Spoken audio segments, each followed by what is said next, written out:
Yo, what is going on, everybody? It is Roush, and welcome back to the postseason interviews of the Pokemon Speedruns Draft League. I am joined here today by... I'm Parahax, the coach of the New York Yanmegas. Perfect. All right. So, your team, you drafted a very unique style squad. Sometimes it did really well, other times it didn't. But it was mainly Trick Room squad, bolstered by Tapu Bulu. So you had Tapu Bulu, Crawdaunt, Stakataka, Reuniclus, Bronzong, Aromatisse, Mega Camerupt, Tornadus Therian, Gligar, Lycanroc Dusk Form, and Cresselia. Walk us through everybody. What did they do, and why are they nicknamed the way they are? So, Tapu Bulu really provided a decent amount of synergy, mostly from grassy terrain to a lot of my other members, because Trick Room is usually pretty ground weak. Hammer Up, it could help Stakataka. Also, it's really strong, could hit stuff a lot, although didn't really front as I really would have liked it to. But Crawdaunt hits really hard.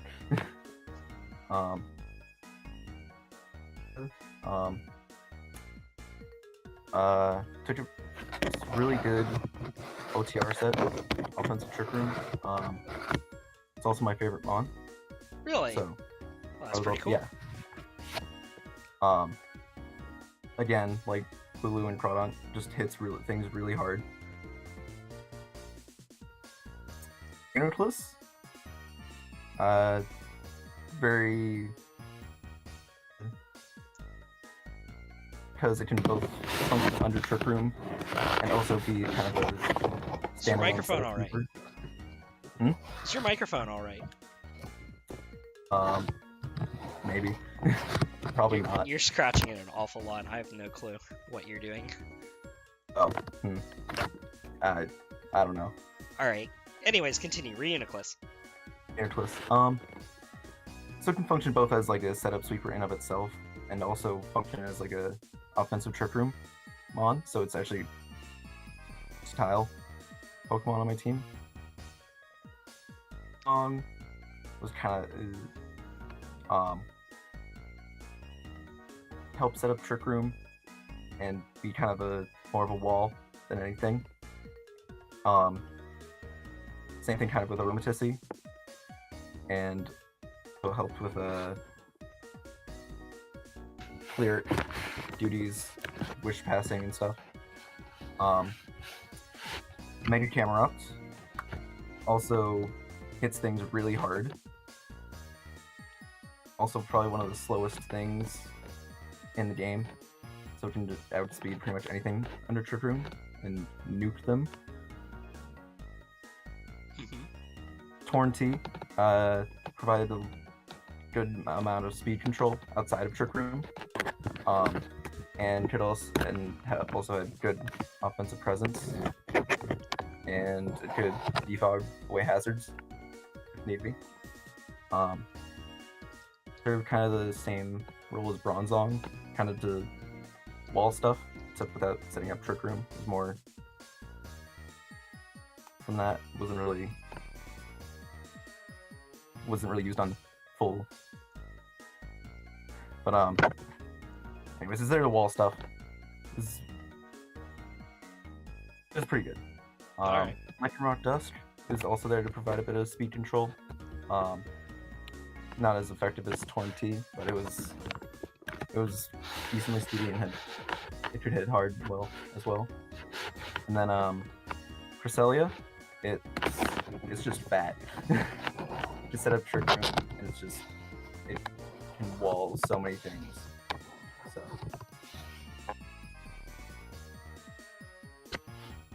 All right. Sounds good. So how about the nicknames, though? oh, that's right. So Tapu Bulu's nickname El Toro. That's a reference to a roller coaster. Ah, yep. I know which one you're talking about. Yeah. I love wind coasters. So I kind of felt like referencing that since it's kind of bull based. Yep. Cronont, that's just a reference to the restaurant with the name, the same name. Okay. Danger Jenga. That's one of my favorites. I forgot it from.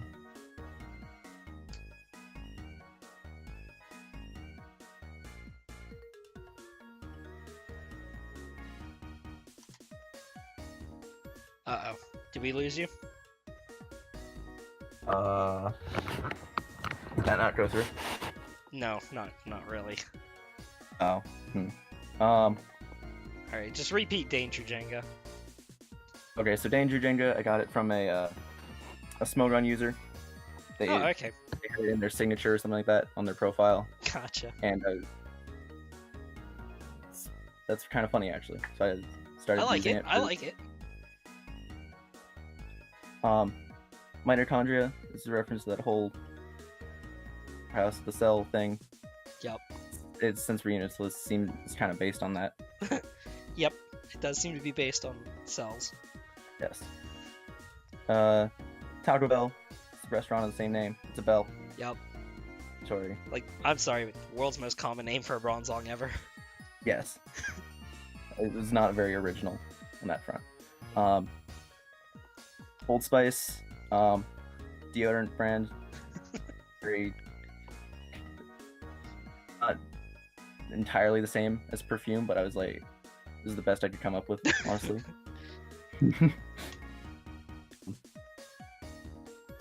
This one's probably my favorite. Numpy. So there's this there's like this Pokemon bot that you can add to servers in Discord, and it will like pop up with random encounters every once in a while. And I was in a server, Numple, or a Nummel, but they typed it as Numpy. So I it's just a reference to this bot. Okay. Yes. So I just kept. I thought it was funny, so I just started using it as a nickname for any camera up that I use. McNugget. It's got a bird. It's I don't know. It's a bird. It's a bird. Bird. Can't be that bad to eat, right? Sure. Not sure what kind of bird it is. Looks more like a peacock, though. Skorupi. Mark. Seriously, yeah, no, like that one off. makes more sense than anything. Yeah. Blagger looks like it should evolve from Skorupi, or Skorupi looks like it should evolve into it. Kind of at a loss for what to do with this one, honestly, but thought it would. Honestly, but No, I think it works. Yeah, it looks like it could evolve from Skorupi. So, it was reference. It's a reference to that. It's a reference to a movie about like this dog who's super loyal to his owner. Yep. Ends up dying of like a heart attack or something. Yeah. Kind of depressing, actually. But I mean, it's brilliant. I've heard of that one. I didn't actually have a name for Cresselia. Oh yeah, that's right. I never did change it, did I? No? Did we change that nickname up? I think we left it there from Skuntank. Yeah. Yeah, we left it there all the way back from Skuntank. So for Parahax did make a couple of trades in this season. Originally, he had drafted a Drudagon and a Skuntank.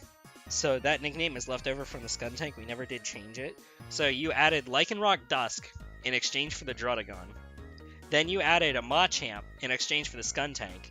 But then from there, you traded the Machamp away and got the Cresselia instead. So, but we're not talking about Cresselia right now. We're going to talk about the Tornadus Therian. So your set that you wanted to profile today was this Choice Specs Tornadus set. Walk me through it. Why the EVs? What was it supposed to do? So it was kind of there as like a surprise set through Geno's team, and it was like do some work. And I'd used Specs Torn in another match before, and it caught because normally Tornadoes is more used as like a pivot, defog support, things like that. If it would be good to bring it as more of a wall breaker. Makes sense to me. I could catch him off guard. The EVs, I believe I did max special attack, and it was like 30 IVs because that's HP ground, needed that. Enough speed to creep. I think it was Salazzle. Yeah, that makes sense. Yeah. And then that looks the about rest in HP. Yep. All right. So we're actually going to go ahead and take a look at the particular match that you brought it in, which is again versus Geno. So we pick it up here in the 29th turn of the game. So what had happened up to this point? Go ahead and walk us through how did we get here? So I believe I pivot around, find an opening to and stuff, but I managed to. I thought he was gonna. I believe I had Stakataka out, and his best answer to that was Chestnut. Probably gonna go Chestnut to Torn and see if I'm right. Basically, see what it can do, and then pushed him out into Celesteela, obviously. But this, I believe, it really, once Celesteela was gone, it really threatened a lot of stuff on his team, just because it hit so hard. Unfortunately, as you very well mentioned to us, and as we saw there, this match goes on for a long time. Yes, it does. It actually goes on for 143 turns, something like that. Yes. And the poor Tornadoes ended up missing almost 50% of its hurricanes. So, but in terms of bringing pressure against Geno's team, the Tornadoes really did the best on the team in that aspect. So, unfortunately, it didn't come out with a win, but just the fact that he was able to do enough work as is made it worth highlighting. So, yes. Yeah, this is what the playoff bracket looks like. Unfortunately, you were unable to gain any momentum throughout the season, and as a result, never quite made it into bracket. But who do you think is going to make top 4? Top 4? I would say you. Yep. Probably Gorgon, and then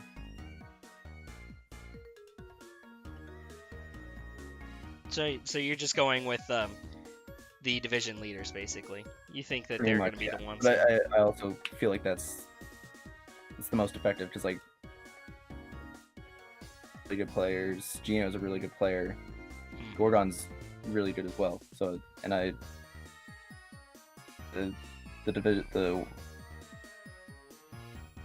Gorgon's side of the bracket end up I feel like he could beat both either Jake or Sun. All right. So yeah, that's the bracket. Honestly, that's like the most obvious answers that everybody's given. So far, the only question mark has been this quadrant. Like, we've actually had some really good debates about who's going to win this side of the bracket with Gorgon, Sun, and Jake. But enough about them. Let's talk about exactly what happened with your season. As you can see, never gained any momentum throughout the course of the season. No. A couple of very close losses there at the beginning of the season. But you got one win against Blainster, who unfortunately ended up not being a playoff type team. And you were actually a major part of that. Making sure that Blainster wouldn't make it in. You beating him actually opened the door for Sunrakash to come back and make that last playoff spot. But Trick Room is very difficult to gain momentum with, and this is part, we're talking about team building right now. So Trick Room is very difficult to gain momentum with. You did draft this yourself, so this is kind of your fault. But Tapu Bulu plus Mega Camerupt, like you said, grassy terrain, supporting those ground weak Pokemon was a very nice combo. Unfortunately, most teams can see this coming. Because you didn't have a lot of Pokemon that really function outside of Trick Room, you had maybe Gligar, you had maybe Bulu, definitely Tornadus, and definitely Lycanroc that would function outside of Trick Room. Unfortunately, Lycanroc on this team never had enough support to really look like much of a threat, so Tornadus was really your only Mon that people would fear outside of Trick Room. So it was easy for some people to come in, like, press taunt or gain momentum, and you just weren't able to get too much done, even though Aromatisse is immune to taunt, a fact that I simply forgot during our first match. But anyways, but your team builds were mostly solid. They weren't bad, but just because it's Trick Room, it was harder for you to build the most effective type of squads. So for team building, I'm actually going to grant you a C. But in terms of match execution, despite the fact that the team was terrible, you made every match close. And each duel was a nail biter. As you can see, 3 1-0 losses, a whole bunch of 2-0 losses, 2 4-0s, and 1 3-0, or 2 3-0s. But for the most part, they were really close. They were really good. You played your hardest. You never gave up. Just fantastic on that side. Trick Room, when you set up at fairly good times, gave you enough momentum, and you took advantage of it most times, making the right predictions on potential switches. You did a very good job of that over the course of the season. But you did tend to lose your Trick Room setters a little bit quickly. Sometimes if the end game came down to if you had one Trick Room setter at the end, Camerupt could pick up a couple of kills and win, or Stakataka could finish up and win, or something else could just finish up. But because you relied so much on that Trick Room to gain the pressure, it was harder for you to win certain matches. But because you made it very close, I'm actually going to give you a B+ for match execution, because you were always a threat every week for everybody. But again, Trick Room is very bad to use as a team style. It was never really going to make playoffs, and I feel like a couple of your trades actually made your team worse. I feel like the Cresselia trade delayed the inevitable. I think when you had Machamp on here, it made your team less susceptible to fighting types, because a lot of fighting types carry ice coverage for Gligar and Tornadus, and poison coverage for Tapu Bulu. So having that other bulky fighting type that also could function under Trick Room would have been a better option than, say, Lycanroc Dusk or Cresselia, because it could fit onto that team slot. I felt like you could have built either more around Mega Camerupt or better around Trick Room as a team style. But because of that, and the fact that you did well enough overall, I'm actually going to grant you a C+ overall. You're a fantastic battler, like I said before, always a threat to win, but it's just that the team didn't work out. We look forward to seeing you again in the next season of the league, because I know you've expressed interest in joining. Are there any final thoughts about this season for you? Never drafting Trick Room again, ever, in anything. Precisely. Heard it here first, folks. Never draft Trick Room. It never works out. Also, just, you're so close, and I really want to see you do better next season. But thank you so much for joining me this afternoon. Good luck in the future, and we'll see you later. Roush is out. Peace.